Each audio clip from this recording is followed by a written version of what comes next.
তো সকালেই বনির একটা কাজের আমি ট্রেলার রিভিউ করেছি, যেটা ছিল হচ্ছে আয়ুরেখা। সেটা আমি দেখে বলেছি যে ওটা আমার একদম পোষায়নি, সেটা দেখে একটা হলে যাবো এরকম ফিলই হচ্ছে না। তো দর্শক কি যাবে, এরকম একটা কথা আমি বলেছিলাম।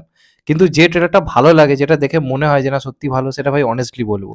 এবং আমার কেনই না মনে হয় বনি যদি সঠিক স্ক্রিপ্ট চুজ করে, যদি পরিচালক থেকে সঠিকভাবে কাজে লাগায়, বনি কিন্তু ভালো অভিনেতা। আমি যতই খিল্লি করি যাই করি না কেন সেগুলো অন্য ব্যাপার, ওর কিছু ভুলভাল বক্তব্যের জন্য, ভুলভাল সিনেমা চুজিংয়ের জন্য, কিন্তু ভালো স্ক্রিপ্ট পেলে বনি কিন্তু নিজের অভিনয়টা ভালো করার চেষ্টা করে। তো সেরকমই একটা সিনেমা আসছে। এবং আমি সকালেও বলেছিলাম যে এই সিনেমাটা বনির আগে আসছে, অথচ এটা ট্রেলার আসেনি। তো আজকে সন্ধ্যেবেলায় দিলাম ট্রেলারটা অলরেডি চলে এসছে। আগে বলবো তোমরা ট্রেলারটি গিয়ে দেখো। বনির ফেসবুক পেজে অলরেডি ট্রেলারটা চলে এসেছে, দরকার হলে আমি আমার কমেন্ট বক্সের লিঙ্কটা দিয়ে দেবো, সেখান থেকে তোমরা গিয়ে দেখতে পারো। তো এই ট্রেলারটা কিন্তু দুর্ধর্ষ হয়েছে। সিনেমাটার নাম হচ্ছে অহল্যা, ডাইরেক্টর খুব ভালো অভিমন্যু মুখার্জি। অভিমন্যু মুখার্জির আগের কাজ আমি দেখেছি। খুব যে তার সিনেমা বক্স অফিসে চলে তা নয়, কিন্তু কন্টেন্ট ওয়াইজ কিন্তু ভালো হয়। তো এটা বেসিক্যালি একটা হরর থ্রিলার ঘরানার কাজ হতে চলেছে। এবং ট্রেলারটা কিন্তু আমার প্রচণ্ড ভালো লেগেছে।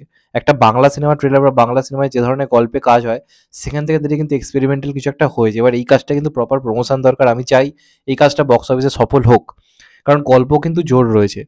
তো এখানে বেসিক্যালি দেখানো হচ্ছে বনে একটা ফ্ল্যাটে থাকে, আর পাশের বাড়িতে একটা, পাশের যে ঘরে একটা অন্য মেয়ে থাকে, একটা বাচ্চা মেয়ে থাকে। বাচ্চা মেয়েটা রোজ ওর কাছে আসে, যখন মা বাবার মধ্যে খুব ঝগড়াঝাটি এটা ওটা হয়, তখন ও বনির কাছে আসে আর বনি ওকে সামলে রাখে। এরকম হচ্ছে ব্যাপার।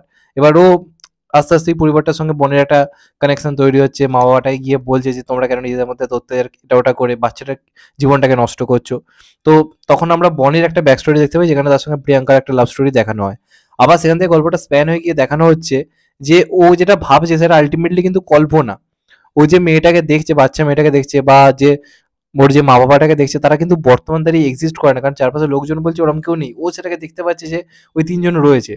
তো সেটা একটা প্যারানর্মাল অ্যাক্টিভিটি নিয়ে কাজ নাকি এটা থ্রিলার, সেটা নিয়ে কিন্তু গল্পটা করা হয়েছে। এবং ট্রেলারটা কিন্তু গল্প একটু বুঝতে দিচ্ছে না। আমরা একরকম ভাবছি আর আবার একরকম হচ্ছে, মানে এটা হরর ঘরানার সিনেমা নাকি এটা থ্রিলারই, নাকি ওর মধ্যে কিছু সাইকোলজিক্যাল প্রবলেম হচ্ছে যে কারণে ও কিছু ভুল কল্পনা করছে। এই সব কিছু কিন্তু মিক্সার করে ট্রেলারটা আনা হয়েছে। না এটাকে বুঝিয়ে দেওয়া হচ্ছে যেটা একটা হরর ঘরানার কাজ, না এটা বোঝানো হচ্ছে এটা থ্রিলার ঘরানার কাজ। দর্শকে কিন্তু অনেক কোশ্চেন তুলে দিচ্ছে। তো আমার কিন্তু এই ট্রেলারটা দারুণ লেগেছে। বনির রিসেন্ট টাইমে যে কটা ট্রেলার দেখেছি তার মধ্যে এটা সব থেকে ভালো ট্রেলার হয়েছে, যেটা দেখে মনে হচ্ছে না শালা এটা হলে যেতে হবে। এটা কিন্তু সেই লেভেলের ট্রেলার হয়েছে। আমি জানি না বক্স অফিসে চলবে কিনা, কিন্তু এটা কিন্তু বনির আমার মনে হয় কেরিয়ারের একটা ভালো সিনেমা কিন্তু হতে চলেছে। কারণ গল্পের মধ্যে ভাই জোর রয়েছে।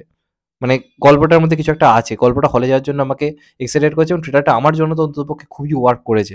কাস্টিং খুব ভালো রয়েছে, প্রিয়াঙ্কা রয়েছে, পায়েল রয়েছে, এছাড়া বিশ্বনাথ রয়েছে। তো দারুণ কাস্টিং রয়েছে, কাস্টিং নিয়ে কোনো কথাই হবে না। কাস্টিং খুবই ভালো, তার সঙ্গে সঙ্গে কিন্তু স্টোরিটার মধ্যেও দম রয়েছে। এরকম কনসেপ্টে কাজ বাংলায় খুব একটা হয় না।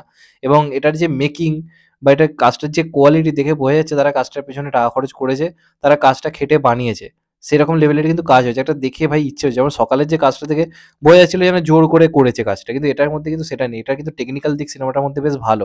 শুরুতেই দেখানো হয় মেয়েটা একটা অন্ধকার জায়গা দিয়ে যাচ্ছে, আবার একটা সিন কাট করে দেখানো হয় আলোর মধ্যে দিয়ে হাঁটছে। তো এরকম কিছু কিছু কাজ রয়েছে ছোট ছোট ডিটেলিং এ, যেগুলো কিন্তু ট্রেলারটার বেশ ভালো ওয়ার্ক করেছে। এবং তার সঙ্গে সঙ্গে কিন্তু ব্যাকগ্রাউন্ড মিউজিকটাও ট্রেলারে বেশ ভালো। এবং গল্পটা খুব ইন্টারেস্টিং লাগছে, এবং বনির পারফরমেন্স কিন্তু আমার খুব ভালো লেগেছে। এখন অব্দি এই সিনেমাটা যেটুকু যা বনিকে দেখলাম, খুবই ভালো লাগছে বনির পারফরমেন্স। তো আই থিঙ্ক এই কাজটা ওয়ার্ক করা উচিত। এবার আমি বলবো ট্রেলারটা তোমরা গিয়ে দেখো, কারণ অনেকে জানেই না এরকম কোনো কাজ আসছে। প্রমোশনই হচ্ছে না, এটা জানি না কেন আমি। কিন্তু এই কাজটা আমার মনে হয় ভালো কাজ হবে। দেখে ভাই ভাল লাগলো।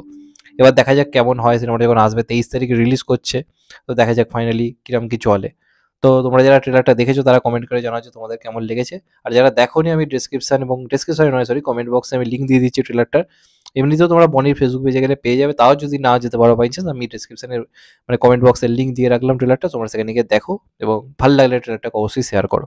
এটাই বলা। যাই হোক, চ্যানেলটা নতুন হলে চ্যানেলটাকে সাবস্ক্রাইব করে দিও and get the bell icon. ভালো থেকো সবাই, টেক কেয়ার, নমস্কার, আবার দেখা হবে হয়তো ভাই। সবাই ভালো থেকো, সুস্থ থেকো, টেক কেয়ার, নমস্কার, আবার দেখা হবে।